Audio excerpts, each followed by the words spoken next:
Agora é o Evangelho eterno, simples, de Jesus, próprio para hoje, próprio para mim, próprio para você.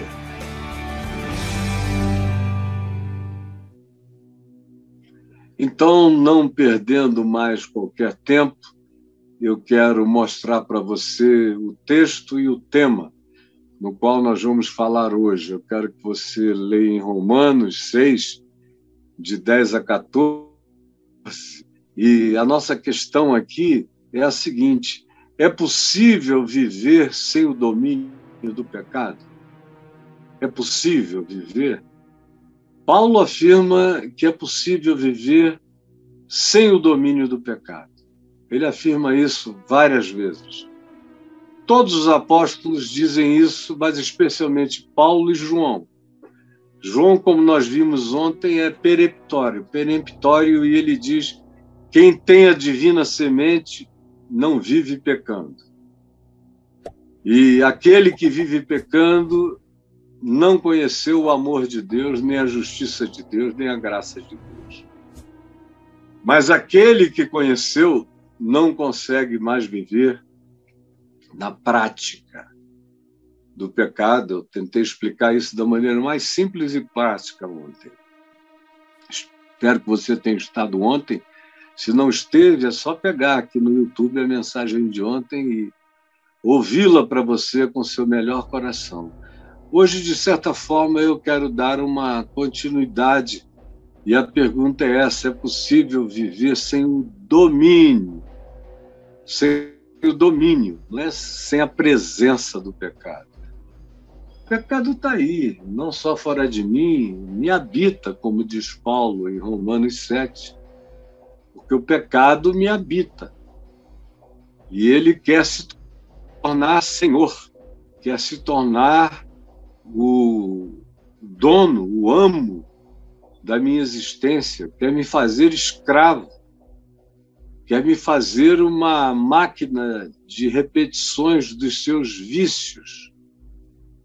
O pecado quer fazer de mim um aleijado, um ser impotente, e que diga: ah, não, mas comigo não funcionará, eu não vou conseguir. Como eu ouço desde a minha meninice ministerial, eu ouço a mesma história. Tem gente que, ao ver como eu era e como eu vivia, e as paixões carnais que alimentavam o tempo todo, era a grande pulsão da minha vida, era o sexo. Eu já acordava querendo muito naquele dia. E saía para caça com uma facilidade enorme. Era comida para de manhã, para de tarde, para de noite.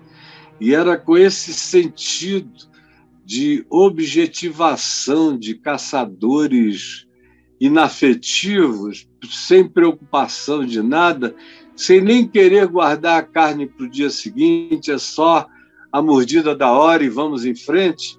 Quando eles me viram passar o primeiro mês, o segundo mês, o terceiro mês, o primeiro ano, o segundo ano, o terceiro ano, foi só depois do segundo e do terceiro anos que os amigos do passado começaram a vir para mim e dizer: que milagre foi esse? A gente pensava que você estava aí só para dar um golpe na igreja, porque era a igreja mais rica da cidade. Eu creio que até o dia de hoje deve ser uma das mais ricas da cidade, lá, Igreja Presbiteriana Central de Manaus. E eu ouvi gente me dizendo isso, embora eu não tivesse nenhum histórico disso na vida. Alguns amigos meus é que tinham. A primeira alegação era essa: deve ser interesse. Diz que a igreja lá tem um barco. Era um barquinho para a gente fazer missões, mas eles já projetaram uma lancha. Caio deve estar enchendo aquele barco de crentezinha virgem e mandando, eu não vou dizer o quê, porque fica muito redundante. E aí eu ouvia e sabia, e meu pai repetia: meu filho, só o tempo. Só o tempo vai dizer para eles o que aconteceu com você. E foi só depois do terceiro ano que eles começaram a ver que não era possível que eu tivesse uma capacidade performática e desempenho tão longo, intenso e sem nenhuma fragilidade ou fracasso, só para poder fazer o que eles diziam que eu deveria estar fazendo. Nunca estive e nem faria. Para isso eu não iria para a igreja, era melhor ficar onde eu estava, onde a abundância era incomparável de tudo, e sem juízo nenhum, e sem ter que viver com a culpa de transgredir contra a boa vontade, a começar do meu pai, da minha mãe, a boa fé de todos, jamais. Para isto eu sei que não nasci. Mas eu sei que é difícil, tem gente que nega, como eu ouvi outro dia, alguém me dizer: você fala disso, parece até que é fácil, mas eu estou na igreja desde pequeno e eu não consigo ficar curado das minhas culpas, dos meus traumas culposos, nem dos sentimentos que os exageros paternos ou maternos causaram em mim. E aí eu fiquei ouvindo aquilo tudo. Tinha uma outra pessoa comigo que aprendeu a praticar o que o Evangelho ensina, o que eu prego, e que tem vivido uma vida livre, cada dia mais tranquila, olhando, calado, até que chegou uma hora ele disse: eu sei que é possível, porque foi isso que eu fiz, é o que ele está dizendo, e olha só, nada me ajudava, mas agora eu estou aqui em paz. Aí a pessoa disse: não, isso deve funcionar para alguns, não para todos. Aí eu falei: só funciona para alguns mesmo. Aí ela disse: então por que você prega para todos?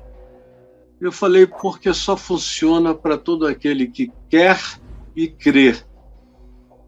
Todo aquele que quer e todo aquele que crê, esse vai conhecer, vai provar, vai experimentar a libertação do domínio do pecado em todas as áreas da vida. Agora, você, pelo jeito, não quer. Você quer fazer todo o esforço e concentrar toda a fé e toda a energia mental, psicológica, até mesmo de decisão física em relação a isso, ou não? Aí a pessoa me disse: eu não tenho saco para isso. Eu falei: então não busque aquilo que só vai acontecer com quem, querendo, crer. E com todo aquele que crer, com a disposição de praticar. É pela prática que isso se instala. E é pela não prática que a maioria das pessoas interpreta isso como algo de saída fracassado. Eu não sei quem é você em relação a isso, mas eu já vi muito aqui no Papo de Graça, o Braulio lembra muito bem, a quantidade de pessoas que escreviam aqui quase todo dia, dizendo: o que o Caio ensina está tudo certo com as Escrituras, com o ensino do Evangelho, só que é impraticável. Como, por exemplo, quando eu li a primeira vez o livro do meu irmão, amigo querido, irmão mais velho e amadíssimo da minha alma, o John Stott, teólogo inglês, foi capelão da rainha, pastor muitos anos da igreja All Souls e um dos líderes de Lausanne, e teve uma participação importante na sua geração no planeta, agora já está com o Senhor. Ele tinha e tem um livro chamado A Contracultura Cristã, sobre o Sermão do Monte. Mas eu via com tantos pudores, quase que pedindo desculpas àquele público europeu pelo padrão do Sermão do Monte ser tão sublime, tão elevado, que de vez em quando ele dizia: eu sei que você deve estar pensando na impraticabilidade disso no dia a dia. Eu reconheço a dificuldade. E aí, às vezes, ele falava isso. Depois que eu li o livro umas 2 vezes, a gente passou muitos dias juntos, e ele me perguntou o que eu tinha achado do livro. Eu falei com sinceridade: eu achei o livro lindo, ótimo, mas eu achei que você pediu muita desculpa pelos princípios do sermão e quase pela impraticabilidade dele. E eu não creio assim de jeito nenhum. Eu creio que o homem carnal não consegue viver aquilo. Creio que o homem natural, o homem psíquico, o homem água-viva, que vai só de pulsão em pulsão, sem rumo, sem raciocínio, sem reflexão, só vai. Como a maioria dos humanos vivem, são só fluxos nervosos, máquinas solares, animadas por instintos, programados na biologia da sobrevivência, e tudo tem que ser predatorial ou então ter uma defesa para o predador, porque é predatoriedade contra predatoriedade, assim é a vida da maioria das pessoas. E elas dizem: olha, que Deus me livre de querer viver uma vida como essa ensinada por Jesus, senão vou ficar muito vulnerável ao mundo, à vida. Além do que, eu não creio que isso seja praticável. E eu disse a ele: é praticável, eu tenho visto isso na minha casa. Desde que eu tenho 13 anos de idade, eu vi como esse Sermão do Monte é praticável. Eu tenho visto na vida do meu pai, eu fico de olho nele desde criança, até que eu me converti. E depois de convertido, eu me tornei colega ministerial dele, fazemos tudo juntos. Eu nunca vi uma incoerência. Parece que aquilo tudo está dentro dele. Ele respira a naturalidade da mensagem de Jesus. E a mente dele foi ficando toda tomada. Fez as sinapses do Evangelho. E é uma coisa linda de ver. E também de perceber que quando a pessoa se entregou com essa disposição de querer, crer e praticar, aquilo ganha uma força que começa a ser um dunamis, uma energia, um dínamos, rodando em nós com força operante do Espírito Santo, para além da nossa determinação mental. Eu tenho que começar com ela, a minha parte é começar com ela, mas saber que o dunamis vai rodar, e vai me alimentar, e vai me energizar, e vai me empoderar cada vez mais. É com base nisso que eu pergunto a você. Às vezes você que se não escreve para cá, mas pensa, quando me ouve: puxa vida, o que o Caio diz é tão lindo, é tão sublime, é tão maravilhoso, pena que não é praticável. E eu estou aqui para te dizer que é praticável. Eu pratiquei isso nos primeiros 25 anos da minha vida ministerial. E depois, mesmo longe e afastado do que eu chamava de meu ministério, aquilo não saía de mim. Mesmo quando eu tentava sair daquilo, aquilo não saiu de mim. Como eu disse ontem aqui, contei uma longa história de como eu não conseguia tirar. Como aquilo tinha sido uma semente que pôs raiz eterna e não saía. E como eu vi, como eu me tornara completamente inadequado para viver a vida entregue a qualquer natureza de autoindulgência pecaminosa. Era impossível, a angústia era horrorosa, o desassossego era pior do que qualquer coisa, e aquela voz doce e molestante me consolava provocativamente, dizendo: aqui não é o teu chão, nem é o teu mundo, nem teu universo. E eu sempre soube disso. E desde então, mais 25 anos passaram.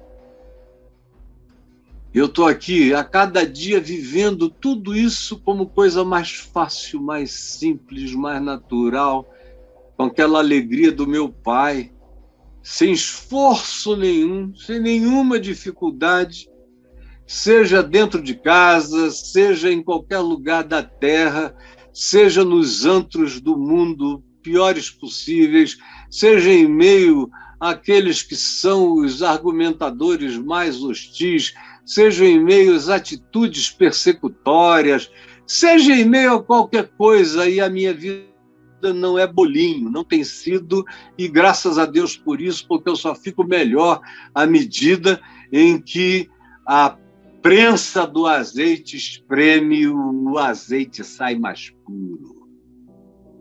Eu creio, por isso é que eu falo. Se eu não cresse, eu não falaria. Eu passaria por cima. Assim como eu não prego praticamente no livro de Levítico. Porque eu não creio. Porque eu sei que aquilo tudo foi morto na cruz. E que Jesus me livrou da lei e da culpa e da condenação da lei.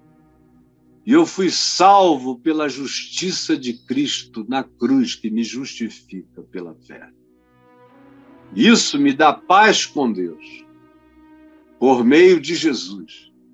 A essa graça na qual estou firme, me gloriando na glória de Deus e nas próprias tribulações, sabendo que é através da relatividade dessa existência que a gente melhora para a eternidade, que a gente cresce em experiência, em perseverança, em esperança, em confiança, em firmeza na raiz do ser. Isso dito, eu quero ler, para eu não me estender demais, porque, na realidade, eu quero mais ler do que me estender.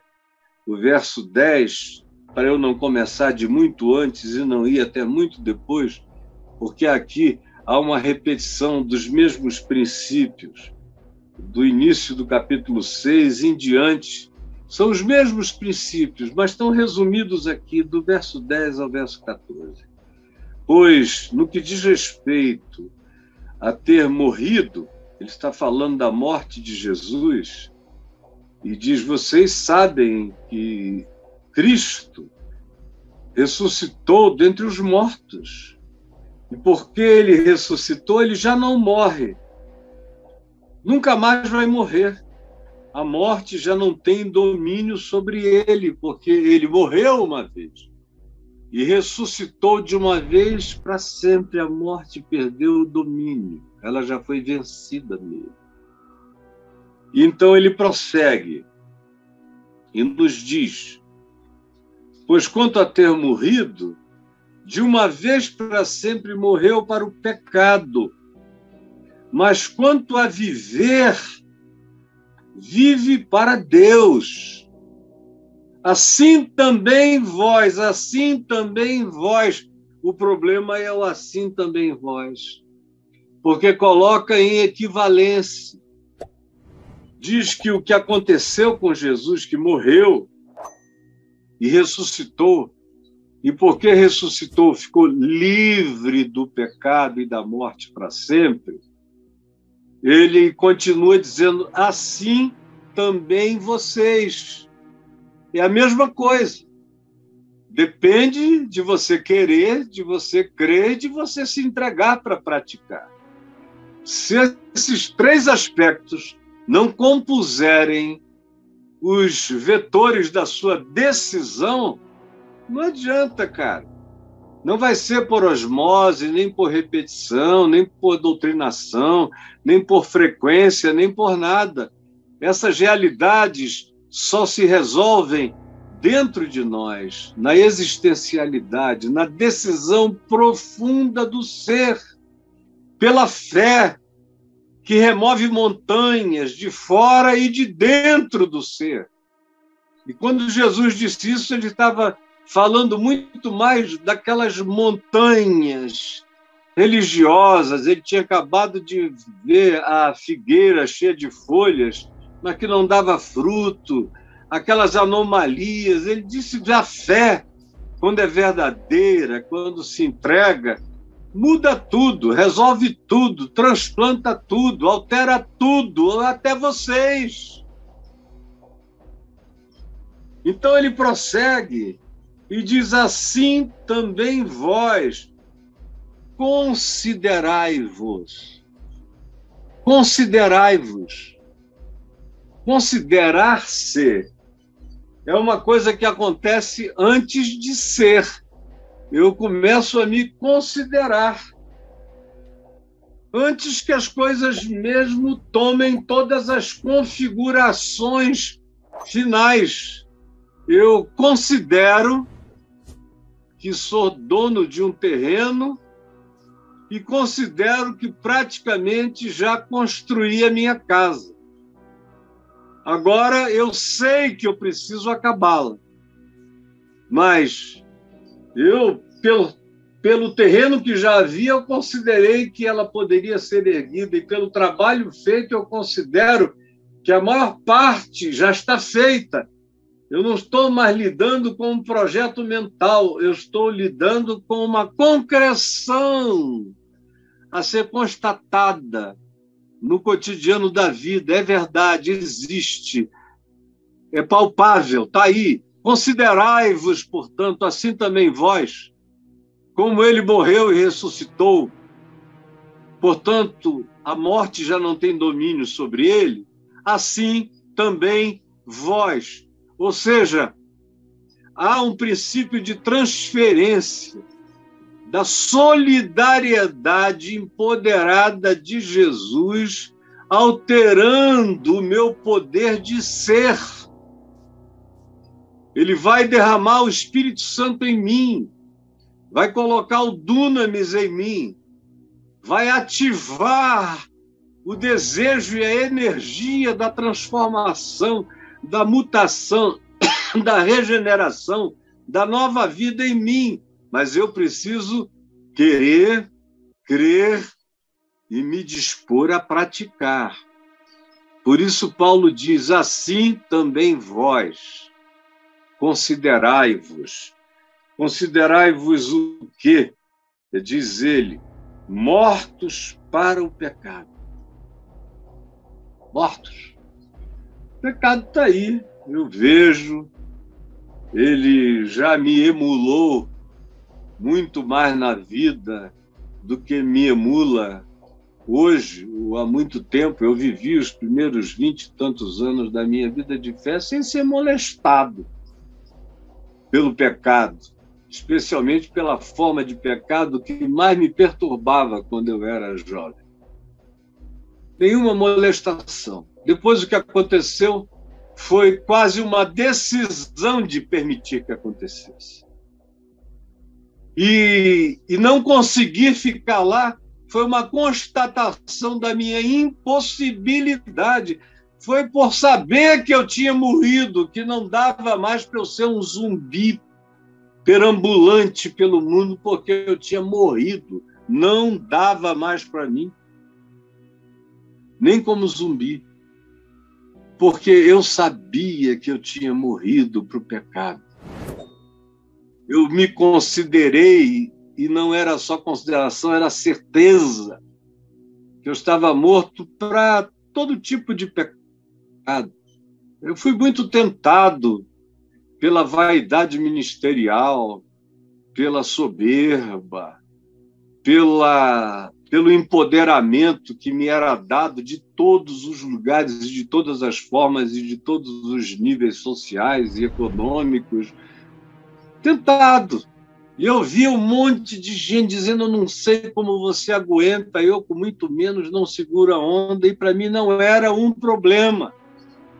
Até que chegou aquela hora em que eu tenho que admitir que foi uma escolha do meu coração. Como eu disse ontem, foi uma espécie de time out. para logo, logo ver que eu tinha sido alterado na natureza de tal modo que não era mais possível para mim nenhum prosseguimento. E aí eu não precisei voltar, eu já estava. Eu só continuei e com muito mais certeza sobre mim mesmo, sobre o Evangelho, sobre o significado viável do Evangelho e sobre o poder dele de se instalar na gente e operar o milagre dessa nova natureza para sempre em nós. Portanto, considerai-vos mortos para o pecado, ao mesmo tempo em que ele diz: considerai-vos vivos para Deus em Cristo Jesus. Vivos. Para o pecado eu estou morto, mas para Deus eu estou disponível para tudo. E tudo quanto vem de Deus chega para mim como banquete de vida, como energia de vida, como poder vivificante, como fator da ressurreição, como poder da ressurreição, como libertação do pecado, por me considerar morto para ele. Inútil para ele, porque eu não tenho mais prazer nenhum nele. Porque eu sei que o meu prazer é sentir o cheiro da manhã da ressurreição. É entrar na tumba de Jesus e sentir o cheiro dos lençóis ocos, perfumados com aloés e outras especiarias, e o lenço que estivera sobre o rosto dele, de sexta-feira até domingo de manhã, na tumba, removido, dobrado e colocado num canto do lugar, porque ele mesmo atravessara o gesso. Eu sou esse que chego de manhã cedo e olho, como João olhou e viu, a intocabilidade dos lençóis, o vazio daquele gesso, daquela oquidão, daquele casket, daquele caixão de pano oco. Eu senti o cheiro da ressurreição, fui tomado por isso. Comi peixe e bebi vinho com Jesus durante 40 dias e 40 noites. E eu ouvi me dizer: olha, se você me ama, cuida daqueles a quem eu amo. E não se compare com ninguém, porque cada um tem a sua própria viagem. Você já está morto para o pecado e você come e bebe comigo o banquete da ressurreição. Essa é a certeza da minha vida, tanto quanto eu sei que já estou, pela fé, assentado, quase que como numa metaforia quântica. Eu já tenho o meu recíproco em Cristo Jesus, assentado nos lugares celestiais em Cristo Jesus. Eu estou morto para o pecado, mas vivo para Deus e vivo em Deus, segundo o Evangelho, pela prática do Evangelho. Então o verso 12 diz: não reine, não domine, portanto, o pecado em vosso corpo mortal. Não reine, não entregue. Você, se considerar, se assumir, se pela fé tomar posse, considerando-se morto, não se entregue mais, não volte atrás, não faça nenhum tipo de moonwalking. O seu caminho é para frente. Como diz o escritor de Hebreus, se você ouviu a sua voz, não retroceda, siga adiante, porque nós não somos dos que retrocedemos. É para frente o caminho. Não reine, portanto, retroativamente, retrogradamente, dominadoramente, o pecado, como um dia ele dominou a vida de vocês, quando vocês eram só bonecos de carne, androides biológicos, máquinas solares, apenas entes de pulsão animal, só mamíferos predadores com inteligência funcional. Isso não tem mais a ver com vocês agora. Vocês emergiram da ressurreição. E se vocês crerem nisso e se entregarem a essa consideração, de fato, pela fé, o pecado não terá mais domínio sobre vocês. Portanto, ele diz: não ofereçais os vossos corpos a essa manifestação que mata, de maneira que vocês venham de novo a obedecer às paixões. Porque todo mundo que diz que não consegue, que não quer, que não vai dar certo, que é inumano, são aqueles apaixonados pelas suas paixões carnais. É o cara que tem tesão nas paixões carnais. Eu não estou falando só de sexo, de promiscuidade, de objetização da mulher, do homem, de quem quer que seja, nem das variedades promíscuas, nem do descompromisso perverso frequentemente nessa área, ou em qualquer outra área, ou em qualquer outra forma de desejo ou relação humana entre pessoas. Isso não está restrito apenas a transgressões, a abusos, a leviandades que incitam promiscuidade sem fim na vida da gente. Não, eu estou falando também dessas coisas que ninguém vê, das invejas, dos ódios, das iras, das raivas contínuas, do desejo de vingança, daquela mente cheia de luxúria e de lascívia, ou daquela vontade corrupta que no dia que tiver uma chance tomará posse, só não fez até hoje por medo das consequências, mas vive atormentado, ou vive competindo, ou vive completamente mal-humorado,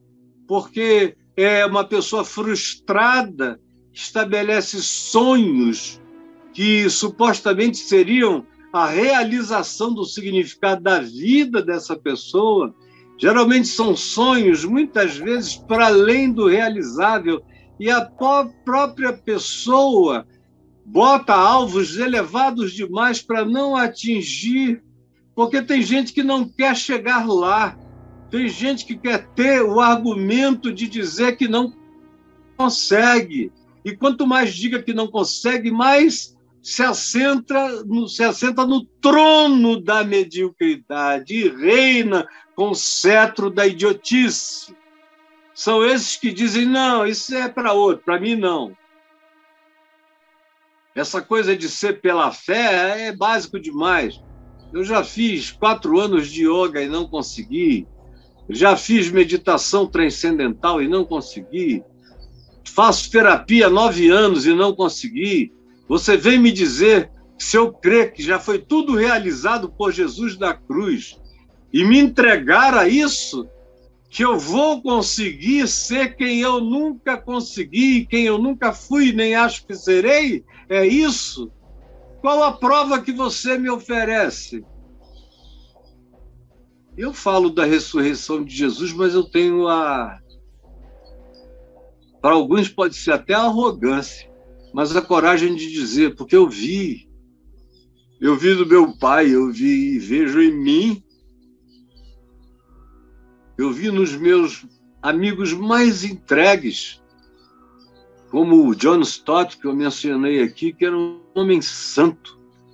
Eu vi em tantos outros a possibilidade da execuibilidade, da prática bem-aventurada do Evangelho na vida da gente. Então ele diz: não obedeçais às paixões, porque é uma questão de obediência sempre. Ou a gente obedece o Evangelho, a justiça de Deus pela fé, quer, crê e se considera morto e ressuscitado em Cristo pela fé para praticar as obras da ressurreição e não as obras da morte, ou então você se entrega ao domínio apaixonado das coisas que você diz que são invencíveis pelos humanos, só para você continuar sendo escravo desses domínios que vão esgarçando, enfraquecendo, tirando a musculatura do seu espírito, da sua alma. Eu estou precisando, hoje em dia, fazer exercício físico, é uma necessidade mesmo para mim, e que eu preciso botar em prática. Mas tem uma área na qual eu nunca parei de me exercitar, é na minha mente, no meu coração, nas minhas emoções, nas minhas decisões de caráter e de atitude. Isso, a musculatura, todo dia exercitada, e não perde chance de se exercitar, e os pesos vão ficando cada vez mais leves. E os obstáculos mais simples. Porque quanto mais exercício, mais naturalidade na prática do Evangelho. Então vem Jesus e diz: não reine o pecado sob a emulação das paixões que levem vocês à obediência àquilo que mata, que é coisa do mamífero. E se vocês se alimentarem ou alimentarem só o mamífero vai morrer quando o mamífero acabar. E vocês não vão transcender. A transcendência não é para os mamíferos, é para os espíritos humanos que creem, que amam e que almejam sublimidade, buscam as coisas lá do alto, as mais elevadas para a vida. Aí tudo fica muito mais simples. E Paulo prossegue e diz: não obedeçais às paixões, nem ofereçais. Tem gente obedecendo às paixões. Se você quiser, substitua paixões por pulsões. São pessoas pulsionadas. Quando veem, já fizeram. Porque já é instinto animal em processo, já tem sinapse de repetição cerebral. São pessoas, águas vivas, abruptas, não sabem nem o rumo, só reagem. São seres reagentes.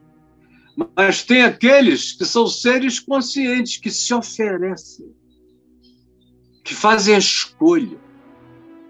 Como eu também vejo tanta gente lucidamente dizer: não, desculpa, meu negócio é outro. Eu quero morrer atolado. Eu quero morrer enfiado. Eu quero morrer embriagado. Eu quero morrer drogado. Eu quero morrer vingado. Eu quero morrer na sacanagem. Eu não estou aqui para alegrar o mundo. Eu estou aqui para fazer os otários chorarem.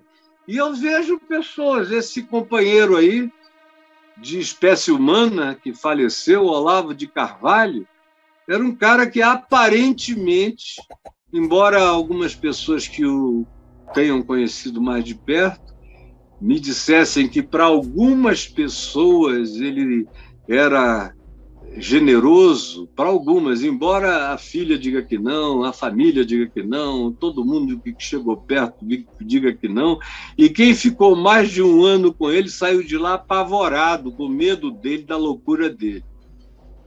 Porque aparentemente ele era um cara que tinha entregue sua mente, suas emoções, seus pensamentos à construção ideológica do ódio. Ofereceu sua vida ao ódio. Ofereceu sua vida à inimizade. Ofereceu a vida ao transtorno. Ofereceu a vida às piores conspirações que só os bandidos acolhem. ofereceu a vida ao desrespeito à opinião da maioria. Essa foi a vida que se ofereceu. A gente não chega aí por acaso. Só se torna assim com uma prática de oferenda, oferenda, oferenda.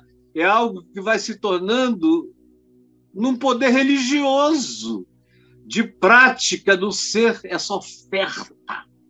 Como Paulo diz aqui, e nem ofereçais cada um de vós os vossos membros, os membros do seu corpo ao pecado.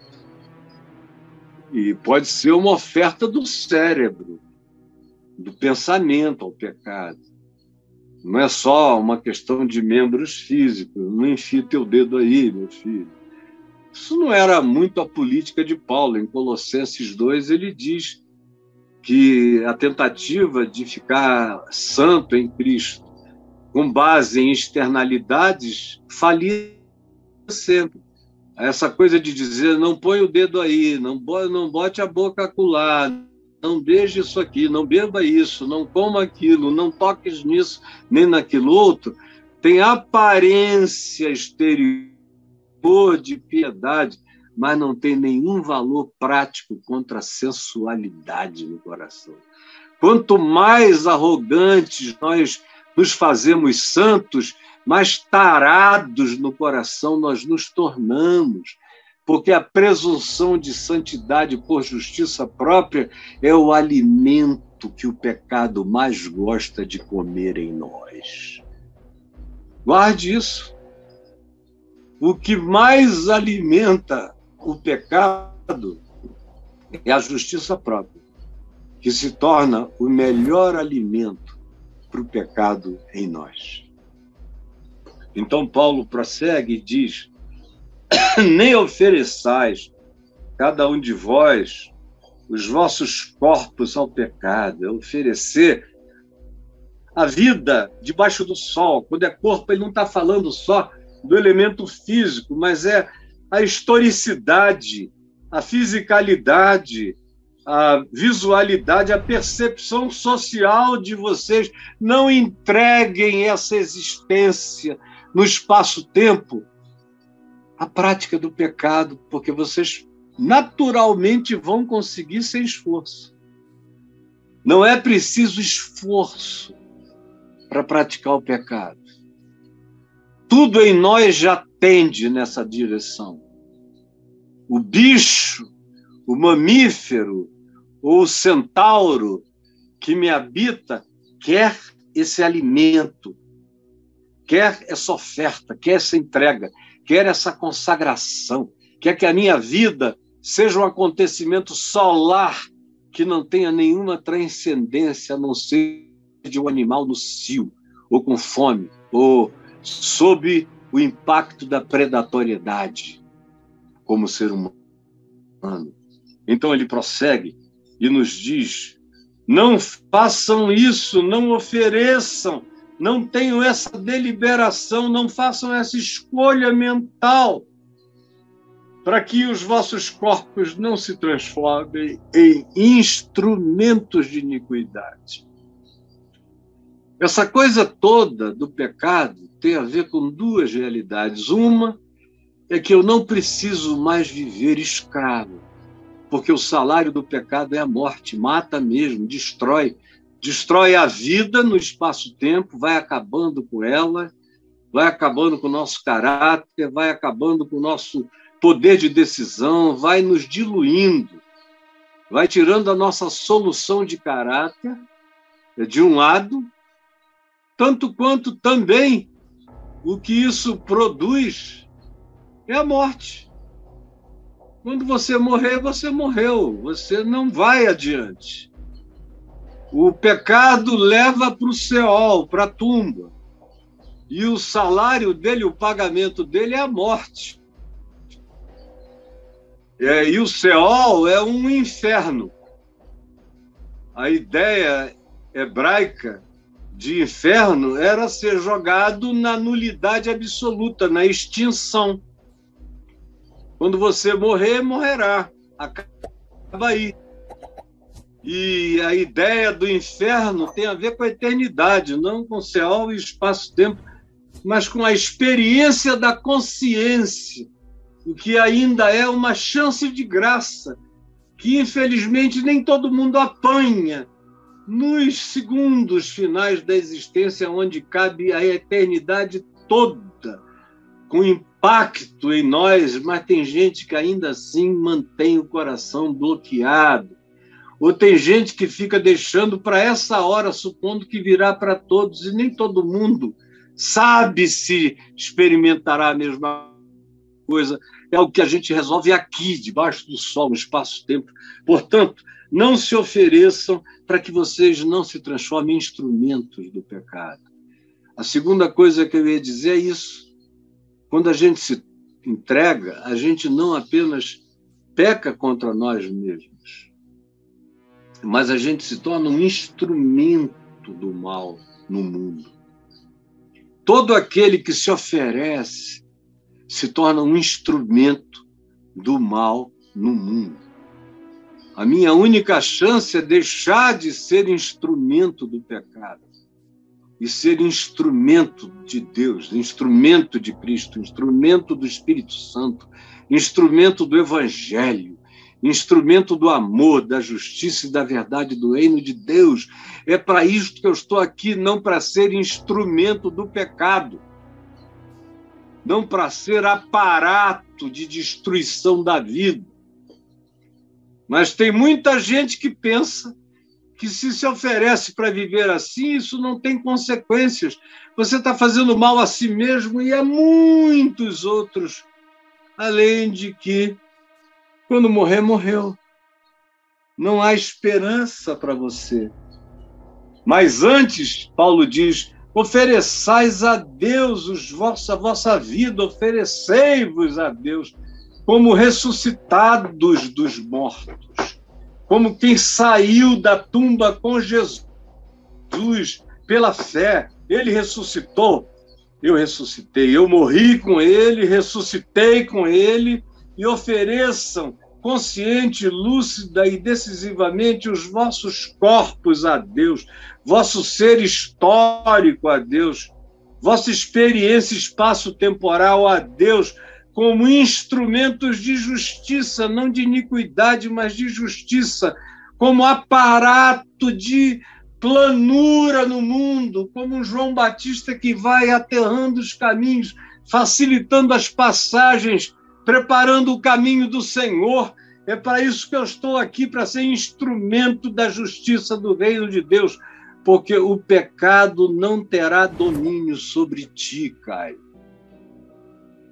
Quando eu resolvi transformar isso tudo em realidade para mim, eu passei a ler tudo aqui, não só em Romanos, mas no Velho Testamento todo, colocando o meu nome em cada coisa, como eu faço até hoje. Porque o pecado não terá domínio sobre você, Caio, pois não estás debaixo